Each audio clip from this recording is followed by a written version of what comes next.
তার স্ত্রী যদি চায় যে আমার স্বামী আরো বেশি দিন বেঁচে থাক, আমার স্বামীর আরো মান মর্যাদা বাড়ুক, তার দুনিয়ার সম্মান বেড়ে যাক, টাকা পয়সা অর্থ সম্পদের মালিক হোক আরো বেশি বেশি, তাহলে স্ত্রীর উচিত সে যেন নিজের স্বামীকে বারবার উদ্বুদ্ধ করে, স্বামী আর যাই করো রক্তের সম্পর্কগুলো ঠিক রাখো। একটা সন্তানের সাথে সবচাইতে রক্তের সম্পর্ক বেশি তার মা আর বাবার, এ কথা বলে না কেন? এরপরে তার ভাই আর বোনের, এরপরে চাচা ফুফু। তাহলে আপনি স্ত্রী হিসাবে এটা কিন্তু একটা ইবাদত, এটা দুনিয়ার কাজ না। মনে করছেন এ দুনিয়ার কাজ আর কি হবে? আপনি নামাজ পড়া যেমন ফরজ মনে করেন, রোজা রাখা ফরজ মনে করেন, নিকট আত্মীয় যারা তাদের সাথে আপনার স্বামীকে দিয়ে ভালো ব্যবহার করানো, খোঁজ খবর রাখা নামাজের মতো ফরজ। অথচ এইটা আজ অধিকাংশ পরিবারে না থাকার কারণে ছোটখাটো বিষয় নিয়ে মনোমালিন্য। অনেক সন্তান আছে মা বাবার পরিচয় দিতে চায় না, কথা বলে না, চাচার সাথে কথা বলে না, ফুফুর সাথে খোঁজ খবর নেয় না, অথচ ধর্ম আত্মীয় পাতিয়েছে সেখানে মাসে 2 বার যায়, আর নিজের আপন ফুফু গরিব দেখাও করে না, খোঁজও নেয় না। না, আপনার নামাজ কবুল হবে না, আপনার এই বোরকা পরা পর্দা করা বেকার হবে। আপনি মনে করছেন এটা দুনিয়ার কাজ। নামাজ পড়েন 6 ওয়াক্ত তাহাজ্জুদ মিলে, তা বোরকা পরেছেন একেবারে 14 হাত, অথচ আপনার মিল নেই ফুফু শাশুড়ির সাথে, আপনার চাচা শ্বশুরের সাথে। আমি কি আর কি মারছি বলেন? হাজারো পরিবারে এরকম নেই। আমার বিশ্ববিদ্যালয়ের স্যার ছিল হাদিস বিভাগে, ডাক্তার আব্দুল্লাহ জাহাঙ্গীর। উনি বলছিলেন এক চেয়ারম্যান গেছে খুলনায়, সারাদিন কাজকর্ম করার পরে খুলনাতে ছেলের বাড়ি, ওখানে উঠেছে। রাত একটু বেশি হওয়ার কারণে বাবা বলছেন, সন্তান আমি চলে এসেছি, একটু রাত বেশি হয়েছে, কিছু মনে করো না। বলছে আসেন বাবা। ভেতরে নিয়ে স্ত্রীকে বলছে আমার বাবা এসেছে, রান্না করো।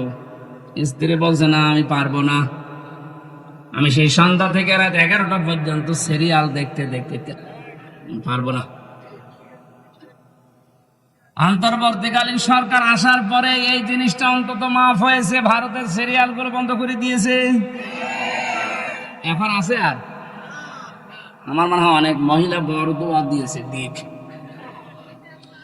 যেই বলেছে পারবো না, ওগুলো আপনার বাবা, আপনি রান্না করে খাওয়ান। চিন্তা করছে এখন যদি মারধর করে, যদি উচ্চবাচ্য করে আমার বাবা আবার জেনে ফেলবে।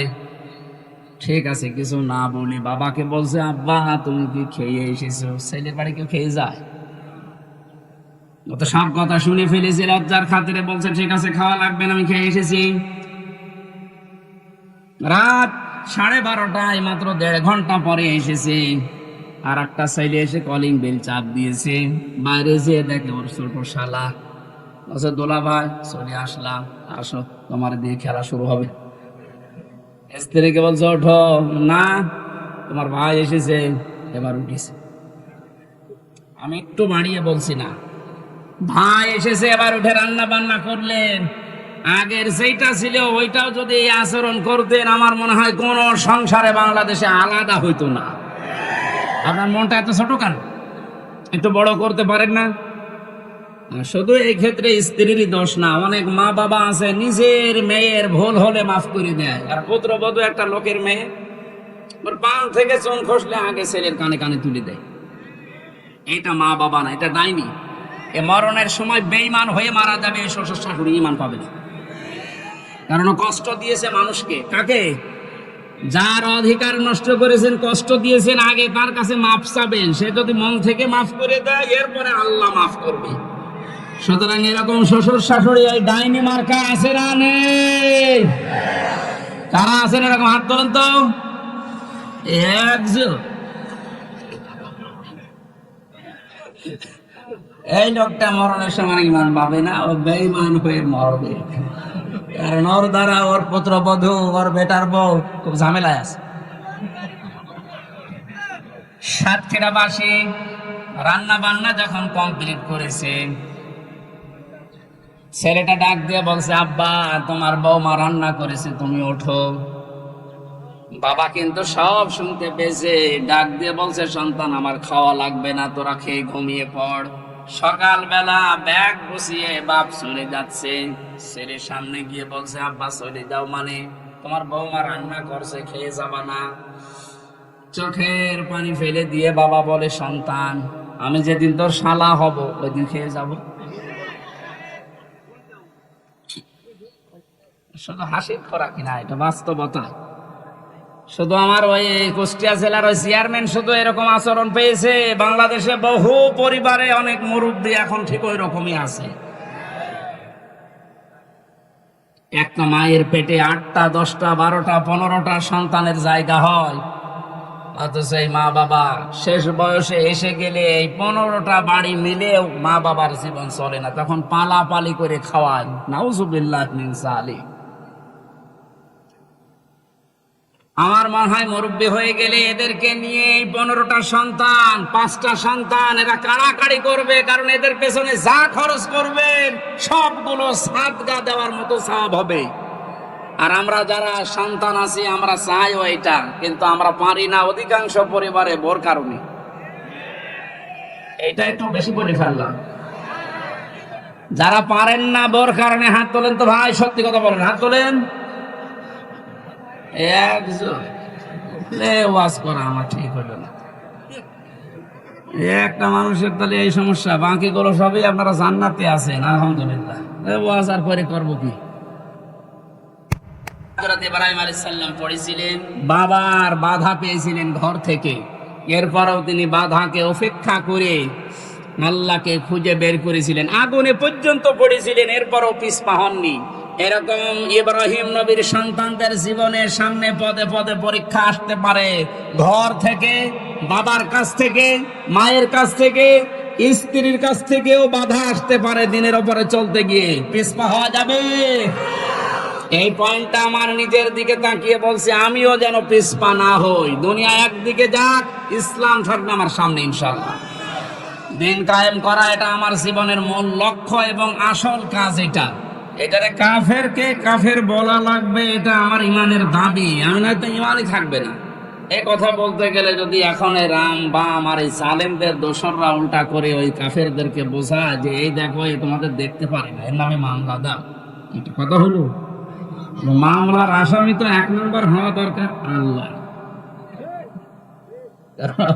ও ফতোয়া দিয়েছে তো আল্লাহ, আর ওটা অ্যাডভার্টাইজ করেছে প্রথমে নবীজি, তাহলে 2 নম্বর আসামি। ওনাদের কোনো আসামির তালিকায় নেই, যত নাম সব আমাদের। আমরা সেফে রেখে আমি আপনার মতো জালেম হব? এই জন্যই তো সেফে রাখা যায় না। এই যে পয়েন্ট আকার যে কথাগুলো বললাম, আপনি একটা কথা খণ্ডন করেন তো।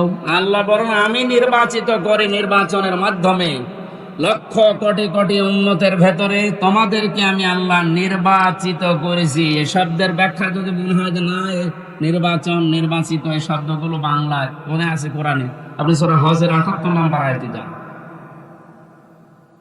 ওটা আরবিতে বললে আপনি বসেন না, বললে বাংলা বললাম।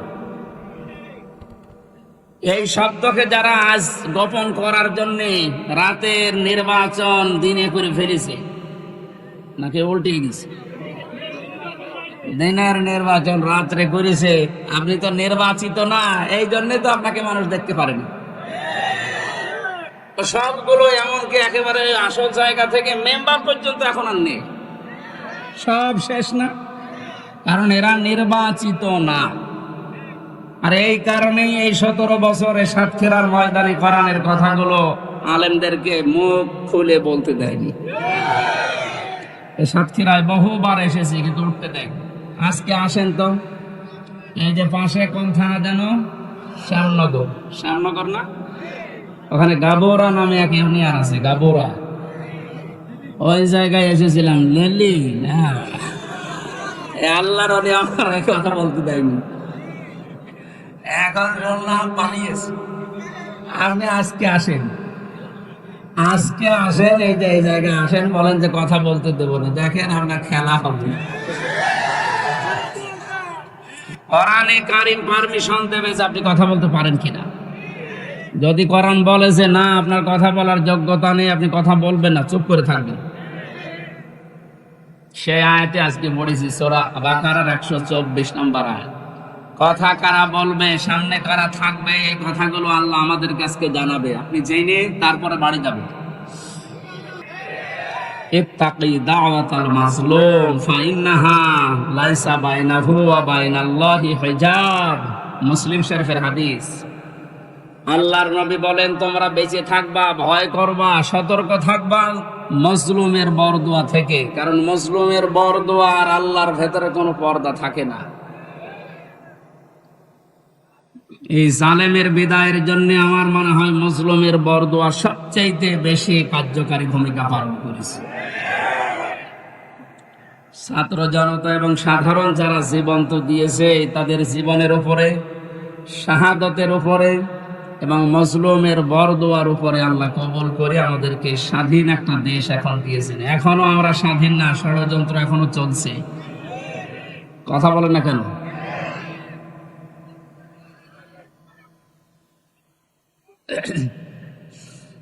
আল্লাহ রাব্বুল আলামিন এই আয়াতের ঘোষণা দিয়েছেন, তিনি তোমাদেরকে নির্বাচিত করেছেন তার দ্বীনের জন্য।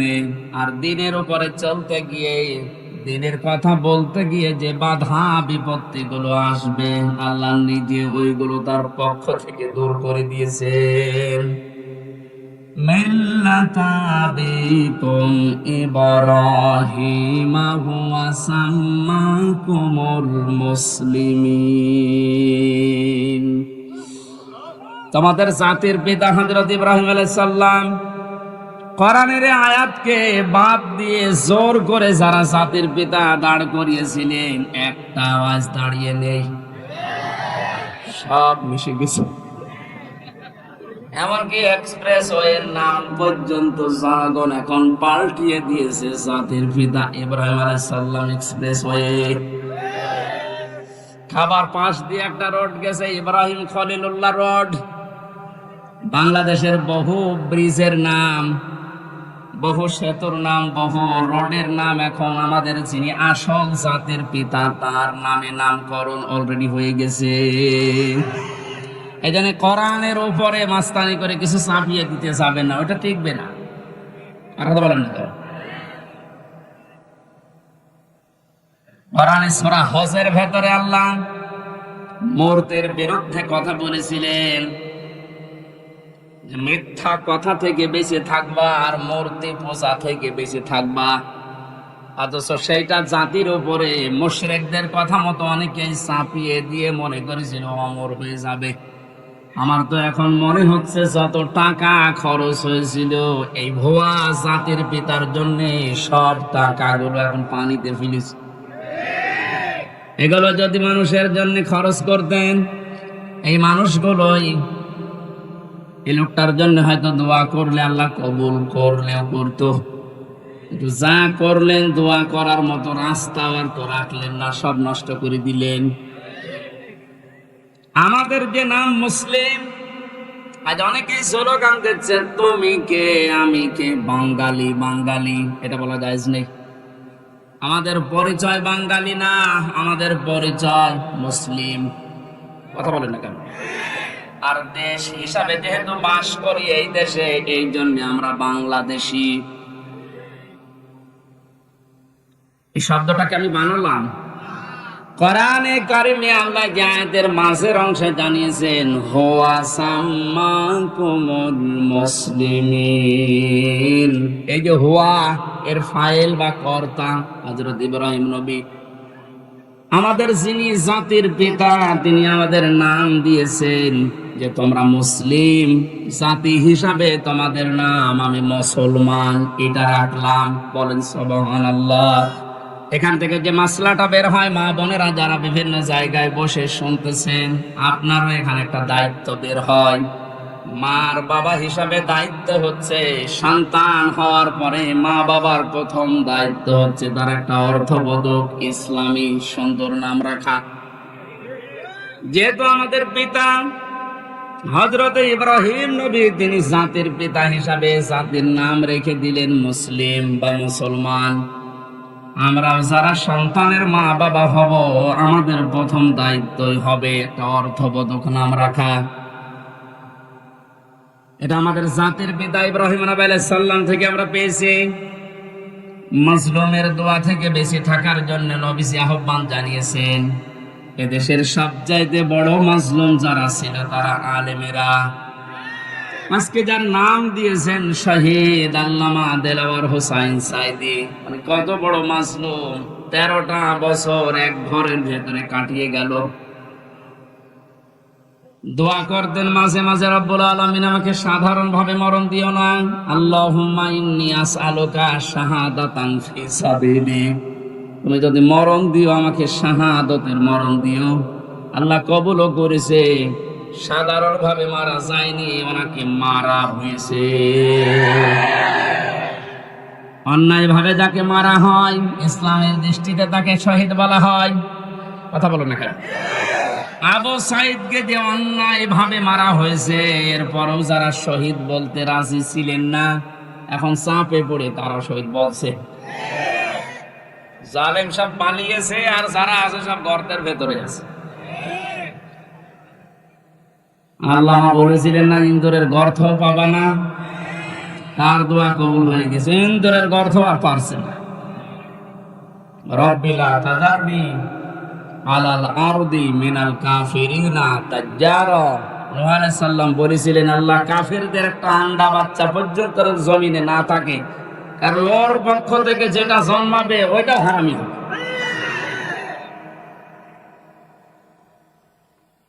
এ বড় মাজলুমের দোয়া কবুল হয়ে একবারে গিয়ে দিল্লি পড়েছে। আমার ভাইরা, সাতক্ষীরার মানুষদেরকে, চাঁপাইনবাবগঞ্জের মানুষদেরকে, ঝিনাইদহ জেলার মানুষদেরকে বাংলাদেশের অন্যান্য মুসলমানেরা একটু বেশি ভালোবাসে, মন থেকে দোয়া করে, কারণ এরা ইসলামের জন্য যা হারিয়েছে আল্লাহ পাকের উদ্দেশ্যে যেন তাদেরকে জান্নাত দিয়ে পূরণ করে দেন। যে আল্লাহ আমাদেরকে কোরআনে কারিমের কিছু কথা শোনার জন্য, আমাদের জাতির পিতা ইব্রাহিম আলাইহিস সালামের জীবনী থেকে হক কথা শোনার জন্য ময়দানে নিয়ে আসলেন। দিনের বেলায় আমাদের কাজ ছিল, সব কাজ বাদ দিয়ে কোরআনের এই ময়দানে যিনি নিয়ে এসেছে, বলেন আলহামদুলিল্লাহ। দরুদ আর সালাম পড়ছি আমাদের নবী মুহাম্মদ রাসূলুল্লাহ সাল্লাল্লাহু আলাইহি ওয়াসাল্লামের প্রতি। আমরা তেলাওয়াত করেছি সূরা বাকারার 124 নম্বর আয়াত। তাফসীর আকারে কথা বলবো, যে দোয়া হবে শহীদদের আত্মার মাগফিরাত কামনা। শহীদদের মাগফিরাত কামনা করার দরকার নেই, কারণ আল্লাহ তাদেরকে নিজে খাওয়াচ্ছে। ওয়ালা তাহসাবান্নাল্লাযীনা কুতিলু ফি সাবিলিল্লাহি আমওয়াতা বাল আহইয়াউন ইনদা রাব্বিহিম ইরযাকুন। সূরা আলে ইমরানের 169 নম্বর আয়াত। আল্লাহ পাক জানিয়েছেন, হে পৃথিবীর মানুষেরা, আমি আল্লাহ যাদেরকে শাহাদাতের মর্যাদা দিয়েছি এদেরকে মৃত ভাববা না, বলবা না তো বলবাই না। ওয়ালা তাকুলু লিমা ইউকতালু ফি সাবিলিল্লাহি আমওয়াত। এই আয়াত দ্বারা আল্লাহ মুখের উপরে নোটিশ দিয়েছেন, শহীদদেরকে মরে গেছে কথা বলবা না।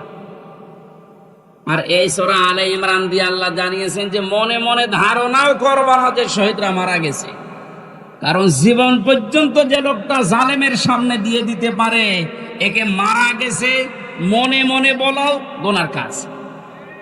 এই জন্য আল্লাহ ওয়ালা তাহসাবান্নাল্লাযীনা দিয়েছে, মনে মনে ধারণাও করবা না। খুব দামি শব্দ এটা, যার তার নামের আগে শহীদ লাগিয়ে দিলেই হবে। সুতরাং মানুষগুলোকে আমরা ধারণা যেন না করে যে ওরা এমনি এমনি মারা গেছে। ওরা তো জীবিত, ওরা আমাদের চাইতে উত্তম খাবার আল্লাহর জান্নাতের ভেতরে খাচ্ছে।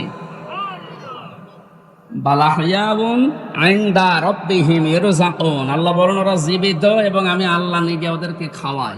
সুবহানাল্লাহ। আর যারে তারে আমি বদ থেকে ধরে এনে শাহাদাতের মর্যাদা দিয়ে দেব, বিষয়টা এমন না।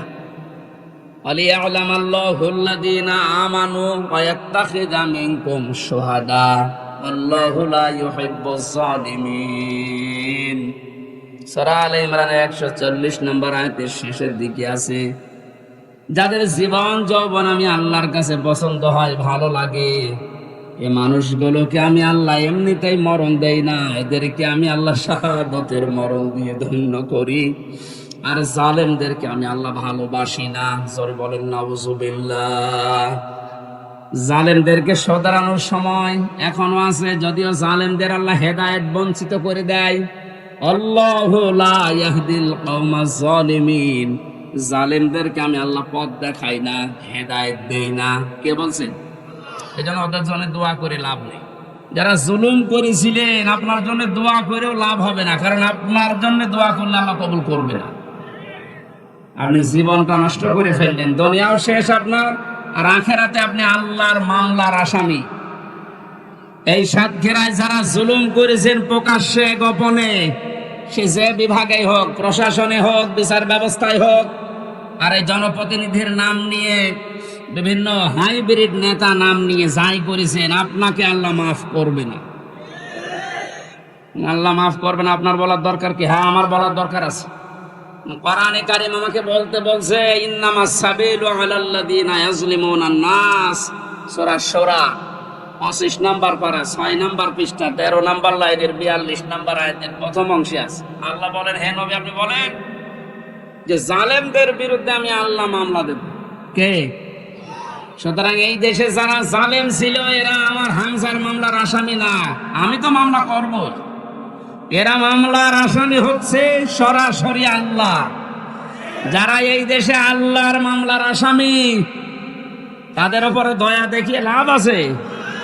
ওরা যেমন কষ্ট দিয়েছে, আমার মনে হয় ওদেরকে এরকম একটু কষ্ট দিয়ে বোঝানো দরকার যে দেখ ঠেলা কেন। আলেমদের গায়ে হাত দিয়ে শুধু না, পায়ে ডান্ডা বেড়ি দিয়ে, হাতে হ্যান্ডকাপ লাগিয়ে, যেটা লাগালে হাত কেটে যায়, মাজায় দড়ি দিয়ে, কালো কাপড় দিয়ে চোখ বেঁধে, গরুর মতো ছাগলের মতো টানতে টানতে নিয়ে যেতেন আদালতে। বড় মুরব্বী আলেম আমি দেখেছি জেলখানায়, মাওলানা রফিকুল ইসলাম খান, অধ্যাপক মিয়া গোলাম পরওয়ার এই খুলনা, এইরকম মানের মানুষ, ডাক্তার শফিকুর রহমান, মাওলানা মামুনুল হক, কত বয়স বলেন তো? 50-52 বছর বয়স, কারো 60-65 বছর বয়স। এইরকম মানুষদেরকে, যাদের জোতা টানার যোগ্যতা আপনার নেই, আর আপনি তার মাথায় দড়ি বেঁধে ডান্ডা বেড়ি দিয়ে টানতে টানতে নিয়ে যেতেন ছাগলের মতো। এখন যেমন নিয়ে যাচ্ছে, ডিম মারছে মানুষ, এখনটা টের পাচ্ছেন যে কেমন লাগে।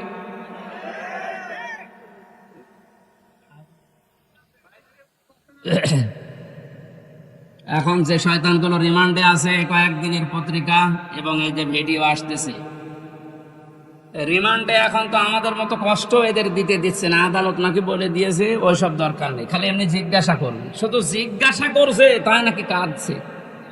আর কিছু শয়তান আছে, কিছু কথা বলেন শুধু হাসতেছে, মানে পাগলের ভয় ধরেছে।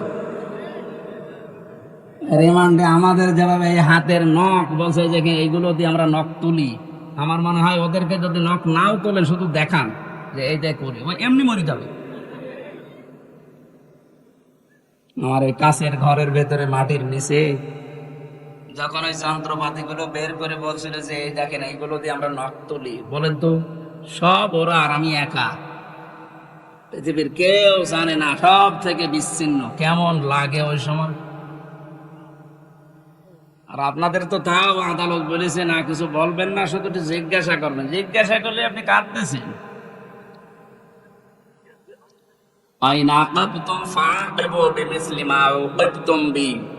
প্রতিশোধ নেওয়া জায়েজ আছে অতটুকু যতটুকু আমি অত্যাচারিত হয়েছি।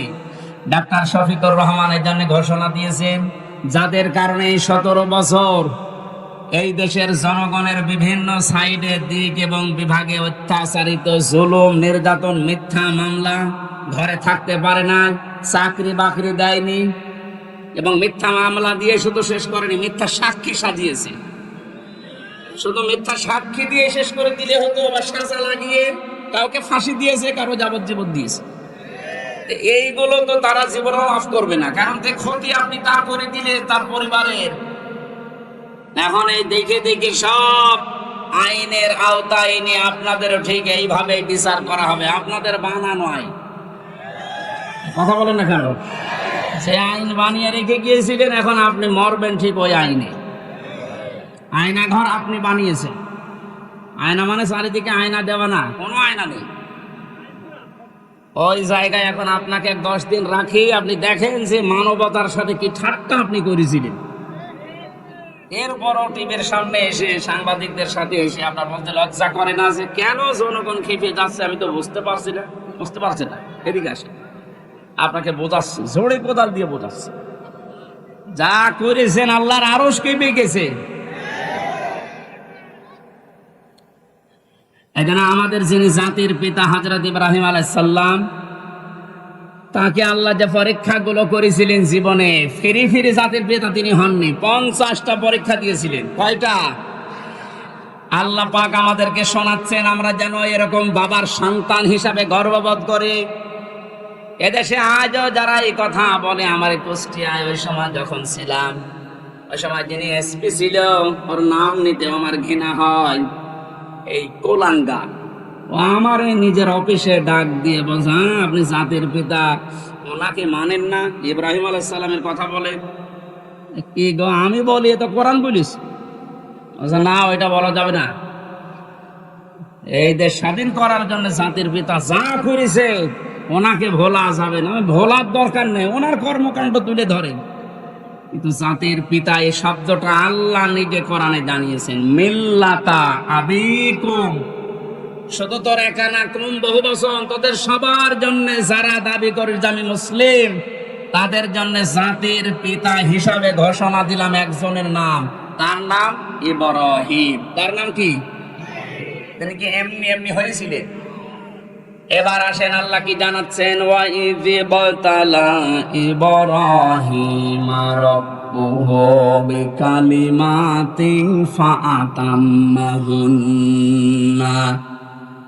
আল্লাহ পাক বলেন, আমার নবী ইব্রাহিমকে আমি আল্লাহ পদে পদে পরীক্ষা করেছিলাম, আর প্রতিটি পরীক্ষায় তিনি উত্তীর্ণ হয়েছিলেন। যতগুলো বাক্য দিয়ে, যতগুলো কাজ দিয়ে তাকে জীবনে পরীক্ষা করলাম। তোমাদের যিনি জাতির পিতা, তোমরা যার সন্তান হিসাবে গর্ববোধ করো, তোমাদের এই বাবা কোনোদিন ফেল করেননি। সাতক্ষীরার মানুষেরা আপনারা পরিচয় দিয়ে গর্ববোধ করবেন, কারণ আপনারাও ফেল করেননি। বাংলাদেশের বহু জেলার লোকেরা ফেল করে গেছে, বিশেষ করে গোপালগঞ্জের ফেল হয়ে গেছে। ওদের যেগুলো এখন কীর্তিকলাপ বের হচ্ছে, সাতক্ষীরার কোন সন্তান যদি ফার্স্ট ক্লাস ফার্স্ট হয়, তার চাকরি হবে না। আর গোপালগঞ্জে বাড়ি হলে আমার মনে হয় 2 পয়েন্ট পেয়েছে, চাকরি পেতে দেরি হয় না। এটা বৈষম্য। এমনিতে বৈষম্য বিরোধী আন্দোলন ছাত্ররা শুরু করে নাই। সব জায়গায় যখন দেখেছি বৈষম্য, তখন ওরা করবে কি? আহ্বান জানাচ্ছি, যেহেতু রাষ্ট্র সংস্কার এখন চলছে, এই জালেম এবং জালেমদের দোসর যারা, তাদেরকেও এখন সংস্কার করা দরকার।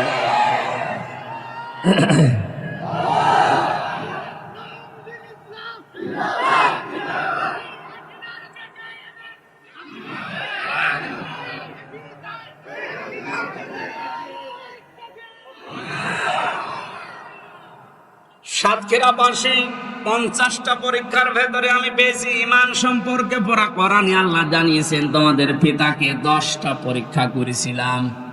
ঈমান সম্পর্কে 10টা পরীক্ষায় তিনি প্রতিটিতে উত্তীর্ণ হয়েছিলেন।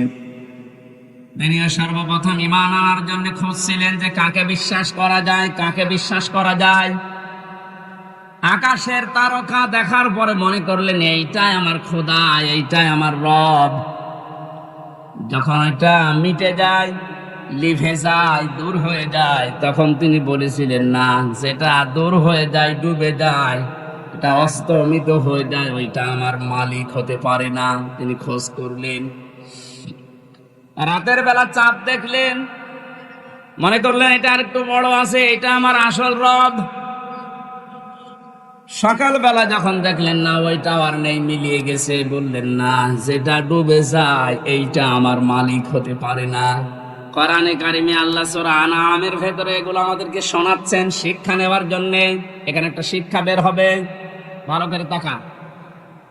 2 নম্বরে, সকালবেলা যখন সূর্য দিগন্তে দেখলেন যে পূর্ব দিগন্তে সূর্য উঠেছে, আস্তে আস্তে যখন বড় হতে লাগে, তখন রোদ যখন হয় তখন বললেন এইটা আমার রব হবে, এইটাই আমার খোদা হবে।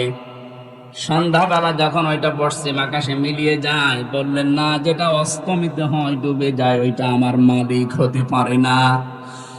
জাতিকে তিনি জানালেন, ইন্নী ওয়াজ্জাহতু ওয়াজহিয়া লিল্লাযী ফাতারাস সামাওয়াতি ওয়াল আরদা হানিফাও ওয়া মা আনা মিনাল মুশরিকিন। সূরা নামের ৭৯ নম্বর আয়াত। হযরতে ইব্রাহিম নবী জাতিকে ডাক দিয়ে বললেন, হে আমার জাতির লোকেরা, এতদিন পর্যন্ত যাদেরকে খোঁজ করে পেয়েছিলাম একটাও স্থায়ী না, সব অস্থায়ী, সব অস্তমিত হয়ে গেছে, ডুবে গেছে। আমি আমার এই চেহারাকে ঘুরিয়ে দিলাম ওই আল্লাহর দিকে, যিনি আসমান আর জমিনের উদ্ভাবক, যিনি বানিয়েছেন এটা হানিফা। আমি একনিষ্ঠ ভাবে ঘুরলাম আল্লাহর দিকে। আমান আমিনাল মুশরিকিন, আর আমি মুশরিকদের অন্তর্ভুক্ত না। আমাদের জাতির পিতা তিনি শিরিক থেকে মুক্ত হয়ে ঘোষণা দিলেন যে আমি মুশরিক না, অথচ এই দেশে কত অবৈধ সন্তানেরা বিভিন্ন মুশরিকদেরকে খুশি করার জন্য জাতিকে প্রকাশ্য শিরিক করিয়েছে, মুশরিক বানিয়েছে। বিভিন্ন স্কুল কলেজে আমি দেখেছি, ভিডিও দেখেছিলাম, একটা মূর্তি সামনে নিয়ে, ছবি সামনে নিয়ে ছেলেমেয়েরা যে মাথা নিচু করে সম্মান জানাচ্ছে,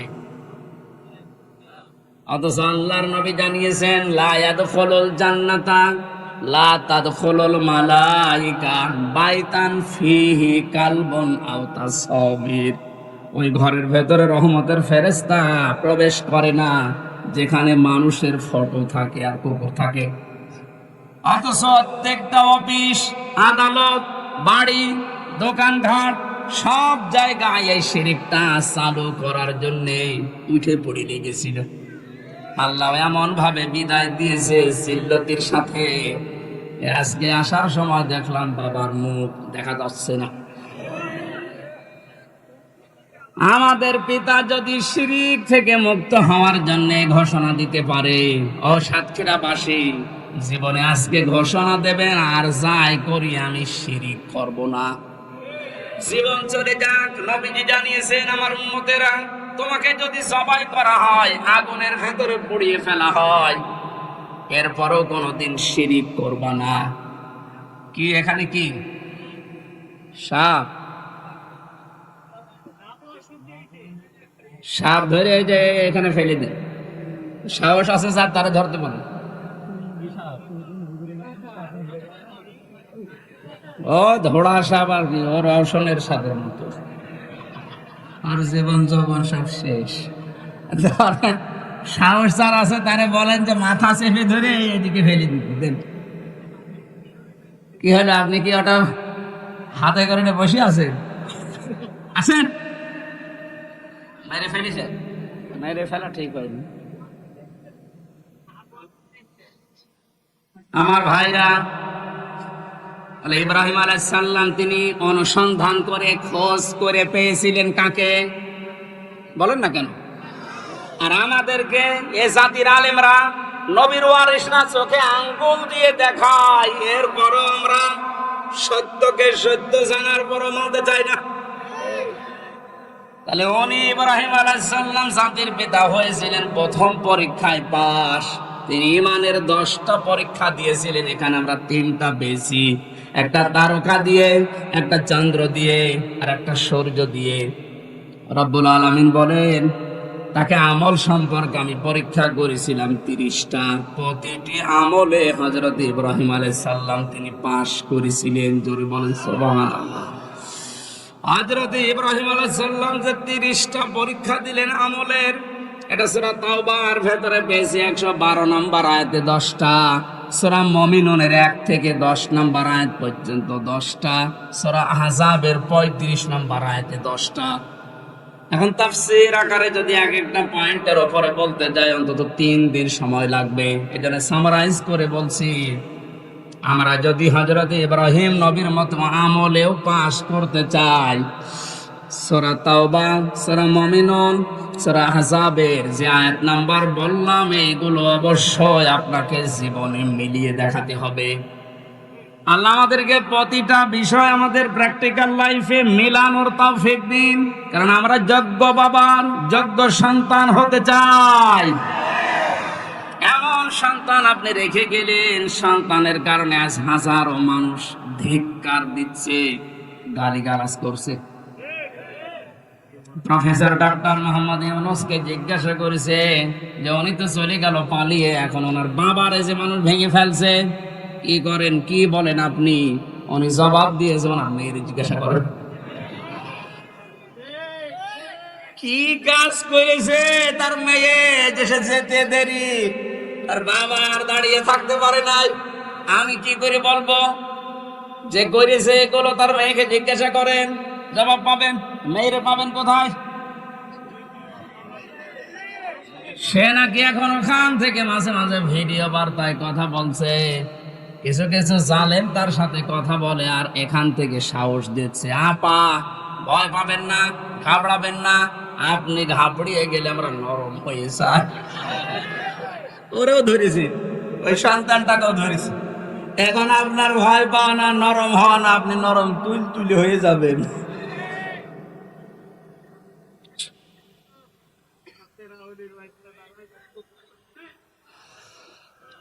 এরপরে পেয়েছি ফিতরাত বা স্বভাব সম্পর্কে তিনি 10টা পরীক্ষা করেছিলেন। এটা মারেফুল কোরআন, তাফসিরে হাক্কানি, এগুলোতে পাবেন। আমি একটা একটা করে এবার তাফসির আকারে পয়েন্ট আকারে বের করছি। হযরত ইব্রাহিম আলাইহিস সালামকে তিনি পরীক্ষা করেছিলেন, এটা আম্বিয়ার ভেতরে আছে 51 থেকে 59 নম্বর আয়াত পর্যন্ত। জীবন চলে যাক, আপনি মারা যান, আর যাই হোক না কেন জীবনে যেন কোনোদিন শিরিক করবেন না। মা বোনদের ভেতরে এটা অনেক বেশি। আল্লাহ যেটা পারে ওইটা অন্য কেউ পারে, এই কথা বিশ্বাস করার নাম হচ্ছে শিরিক। এক কথায় উত্তর দিয়ে দিলাম, আল্লাহ যেটা পারে ওইটা অন্য কেউ পারে, এই কথা বিশ্বাস করার নাম কি? আপনারা আমল, নামাজ, রোজা একটু কম হোক, আল্লাহ মাফ করবে, কিন্তু শিরিক করলে কোনো মাফ নেই। কথা বুঝতেছেন? আপনারা 5 ওয়াক্তের জায়গায় 15 ওয়াক্ত নামাজ পড়া লাগবে না, সারা দিন আপনারা সারা রাত রোজা রেখে কাটানো লাগবে না, এরকম না। আপনি আমল একটু কম হোক, কিন্তু শিরিক যেন না হয়। এই জন্য উনি ঘোষণাই দিয়েছিলেন, ওমা আনা মিনাল মুশরিকিন, আমি মুশরিক না, আর যাই হোক আমি কি না। আর এমন একটা জায়গায় আমরা পৌঁছিয়ে যাচ্ছিলাম যে আমরা বলতে বাধ্য হচ্ছিলাম যে আমি দাদা। কথা বলেন না কেন? কি একটা মারাত্মক অপরাধ থেকে আল্লাহ আমাদেরকে বাঁচিয়ে দিয়েছেন। কিয়ামতের ময়দানে সবচাইতে বড় কঠোর আযাব দেবেন আল্লাহ মুশরিকদেরকে। আকাদিবনা ইলা মা আমিলু মিন আমালিন ফাজআলনাহু হাবাআম মানসুরা। সূরা ফুরকানের ভেতরে আছে, আল্লাহ বলেন কিয়ামতে যখন আমলনামার সামনে আসবে, যদি শিরিক কিছু পাই, ওটা ধুলি কণার মতো মুখের উপরে নিক্ষেপ করে বলবো তোর কোনো বিচার নেই। জোরে বলেন নাউজুবিল্লাহ। সাতক্ষীরাবাসী আমি জানি, এই সমস্ত জেলাতে ইসলামী আন্দোলন একামতে দিনের সৈনিকরা, মা বোনেরা বেশি। আপনাদের আর যাই হোক শিরিক করবেন না, আপনাদের যতটুকু আছে আল্লাহ জান্নাত দেবে আমি আশা করি, কিন্তু শিরিক থাকলে সমস্যা। কিয়ামতে আল্লাহ একটা প্রাচীর বানিয়ে রাখবেন আরাফ, ওখানে কিছু মানুষকে নারী পুরুষ দাঁড়িয়ে থাকবে, এই জান্নাতেও যাবে না, জাহান্নামেও যাবে না। সাহাবী প্রশ্ন করলেন, হে নবী ওরা জান্নাতে যাবে না কেন? বিশ্ব নবী বলেন, সাহাবীরা এই মানুষগুলো দুনিয়াতে মা বাবার সাথে খারাপ আচরণ করেছিল, এই কারণে আল্লাহ তাদেরকে জান্নাত দিচ্ছে না। যারা এখানে আছেন হাতে পায়ে ধরে বলছে আমল কম হোক, আখলিস দীনাকা ইয়াকফিকাল আমালুল কলিল, তোর ইমানটা খাঁটি করবে, নির্ভেজাল করবে, শিরিক মুক্ত করবে, আমল কম হলো আল্লাহ তোরে জান্নাতে দিয়ে দেবে। মা বাবার সাথে আজ আমরা অনেকেই খারাপ আচরণ করতে বাধ্য হচ্ছে। এর পেছনে যারা কল কাটি নাড়ায়, তারা অধিকাংশ পরিবারে খোঁজ খবর নিয়ে দেখলে দেখা যায় তার স্ত্রী দায়ী।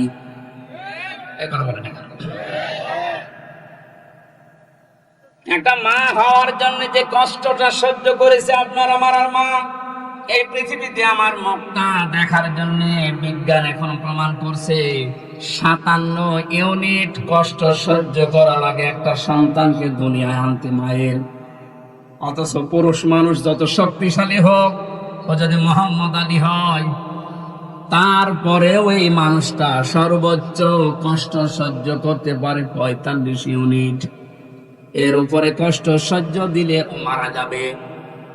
একটা মা দুনিয়ায় আমার মুখ দেখতে গিয়ে 57 ইউনিট কষ্ট সহ্য করে তারপরে আমি দুনিয়ায় এসেছি। এই জন্য আল্লাহ আরাফ নামক প্রাচীর দিয়েছে, এদেরকে জান্নাতে দেখছেন। এই প্রথম কারণ। যারা বিভিন্ন জায়গায় বসে কথা শুনছেন, আপনাদেরকে আমি জান্নাতে নিতে চাই, জান্নাতে নিতে চাই। এই জন্য বলছি দুনিয়া কি হবে, কয়দিন যাবে না। মা বাবার সাথে খারাপ আচরণ যেন আপনার স্বামী না করে, বারবার তাকে পথে রাখেন, বোঝান। এমনকি তার নিকট আত্মীয় স্বজন যারা আছে, তার বোন আছে, তার ভাই আছে, তার চাচা আছে, ফুফু আছে, এগুলোর সাথে যেন সুন্দর আচরণ করে, তাদের হক আদায় করে, সামর্থ্য অনুযায়ী তাদের দেখাশোনা করে, টাকা পয়সা তাদের উপরে খরচ করে। এটা আপনি উদ্বুদ্ধ করেন। জীবনের মেন কাজই এইটা। পৃথিবীর প্রত্যেকটা নবীকে আল্লাহ বলেছিলেন আনা কাইমুদ্দিন, যে আমার ইসলাম কায়েম করেন, এ বিষয়ে কোনো মর্তপার্থক্য করবেন না, কারো বাধা মানবেন না। সুতরাং আমরা যেহেতু এই যে পৃথিবীতে দিনের খাদেম, কামলা, লেবার, যতদিন পর্যন্ত জীবনের শেষ দিন না আসে, বেতন হিসাবে জান্নাত পেয়েছি এ ঘোষণা না পাই, ততদিন পর্যন্ত আমাদের কোনো থামাথামি নেই। নামাজ যেমন ফরজ মনে করে পড়ি, রোজা যেমন ফরজ মনে করে রাখি, দিন কায়েম করব, আন্দোলন করব, এইটাও ফরজ মনে করি। আল্লাহ আমাদেরকে ওই রকম ইমান তুমি ইব্রাহিম নবীর মতো দান করো। সমাজের বাধা পেয়েছিলেন, রাষ্ট্রের বাধা পেয়েছিলেন, বনবাসে পর্যন্ত গিয়েছিলেন। আমি তাফসিরে ফিরে 22-23টা তাফসির থেকে নোট করেছি, সবগুলো বলতে গেলে সময় পাচ্ছি না। হিজরতের পরীক্ষা দিয়েছিলেন, জবাই করেছিলেন সন্তানকে, প্রত্যেকটার শেষে কোরআনের আয়াত সেট করেছি। এরপরে কাবা নির্মাণ করে পরীক্ষা দিয়েছিলেন আল্লাহকে। হজের 26 নম্বর আয়াতে আছে। ফিতরাত সম্পর্কে তিনি পরীক্ষা দিয়েছিলেন 10টা, এই মাথার ভেতরে 5টা। নাকে পানি দেওয়া এই কাজটা ছিল না, এই জন্য আল্লাহ করোনা দিয়েছিলেন। বহু বিমানবন্দরে আমি দেখেছিলাম, অমুসলিম বিমানবন্দরে যে সমস্ত দেশে, ওরা পানির ব্যবহার করতো না, টিস্যু, শুধু টিস্যু দিত, এমনকি টয়লেট করার পরও টিস্যু। আল্লাহ এমন সিস্টেম করে দিয়েছে, নাকে পানি দিবি না, প্রতিদিন নাকে পানি অন্তত 5 বার করে দে। করোনা নামে যে রোগ, এটা আস্তে আস্তে দূর হয়ে যাবে। এটা আল্লাহ দিয়েছিলেন মনে হয় এই ইব্রাহিম নবীর এই ফিতরাতের প্রথম যে কাজটা ছিল নাকে পানি দেওয়া। কত রকমের জার দিনের ভেতরে আপনার নাক দিয়ে যায়, যত পরিষ্কার থাকবে তত রোগ থেকে আল্লাহ আপনাকে বাঁচাবে। এটা বিজ্ঞানসম্মত। 2 নম্বরে প্রতিদিন অন্তত কারণে অকারণে কুলি করবে। মুখের ভেতরে যে সমস্ত জার্মগুলো আছে, কুলি করার দ্বারা আল্লাহ দূর করে দেয়। আমাদের জাতির পিতা ইব্রাহিম থেকে এগুলো পাওয়া। 3 নম্বরে তিনি মেসাক করতেন। হয় মেসাক করবেন কোনো ডাল, কাঁচা ডাল দিয়ে, তাহলে দাঁত ভালো থাকবে। যদি এরকম ব্যবস্থা না হয়, ব্রাশ ব্যবহার করতে পারেন। 4 নম্বরে তিনি গোপ দাড়ি কাটতেন, কিন্তু মুষ্টির উপরে। প্রত্যেকটি নবীর দাড়ি ছিল 1 মুষ্টির নিচে। এরপরে ওনারা দাড়ি কাটা জায়েজ আছে, কিন্তু এর উপরে দাড়ি কাটা জায়েজ নেই। মস্কে বড় রাখা যাবে না, যদি ছোট ছোট করে রাখতে পারেন জায়েজ আছে। একেবারে রবীন্দ্রনাথ ঠাকুরের মতো রাখলে দই খেতে পারবেন না।